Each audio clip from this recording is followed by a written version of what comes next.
এখন তো ছেলের বাপও মেয়েটাকে বিবাহ করতে পারে। এখনো তো মেয়েটা তার বৌমা হয়নি, না হয়েছে?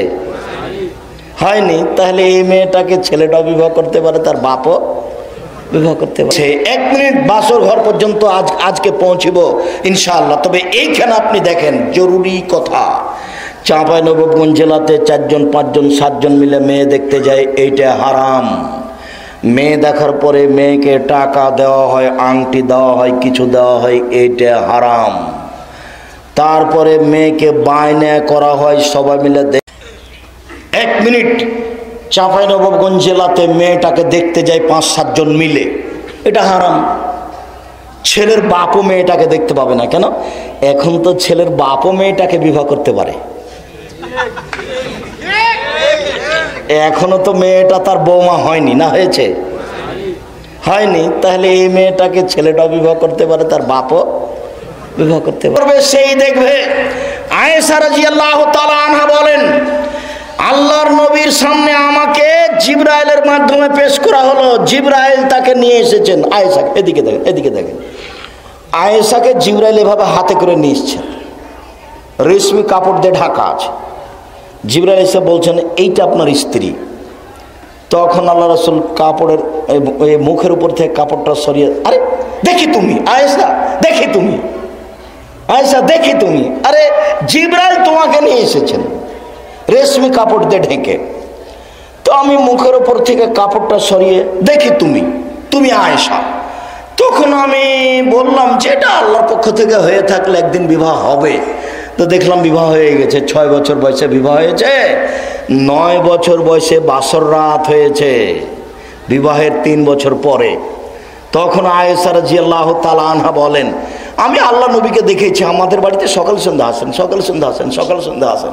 দেখে একদিন দুপুরে, ঠিক দুপুরে আমাদের বাড়িতে এসেই ঢুকেই বলছেন, মেয়ে দুটিকে সরতে বলেন, মানে আমাকে আর আমার বোন আসমাকে সরতে বলছেন।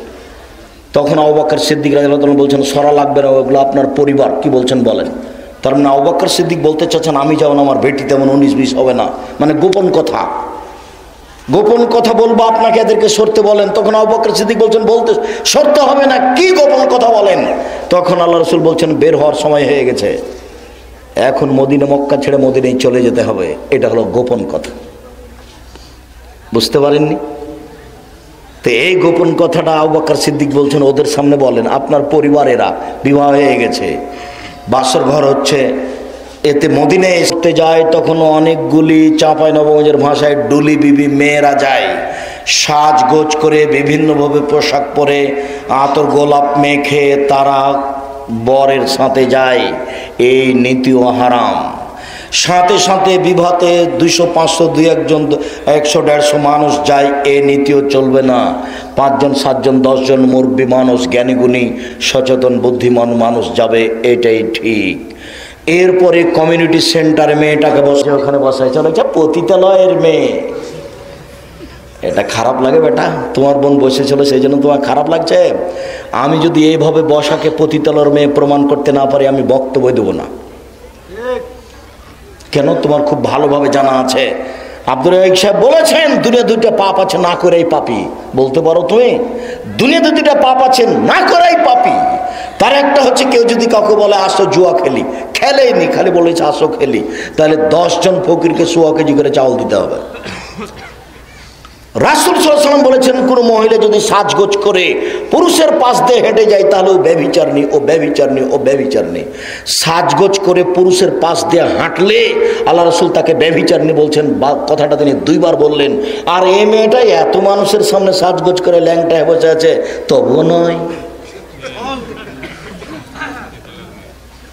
তবুও তোমাকে মনে হচ্ছে যে এটা খুব সুন্দর, এটা হয় কি করে? এটা মুসলমানের বিবাহ হয় কি করে? জোর করে ধর্ম মানা যায় না, জোরে আমিন বললে আহলে হাদিস হওয়া যায় না। আহলে হাদিস কবে উড়ে গেছে? বুকে হাত বাঁধলে আহলে হাদিস হওয়া যায় না। কমিউনিটি সেন্টারে কোনো আমার মেয়েকে ছেলের বাপও দেখতে পাবে না, তার নাম মেয়ের বাপ।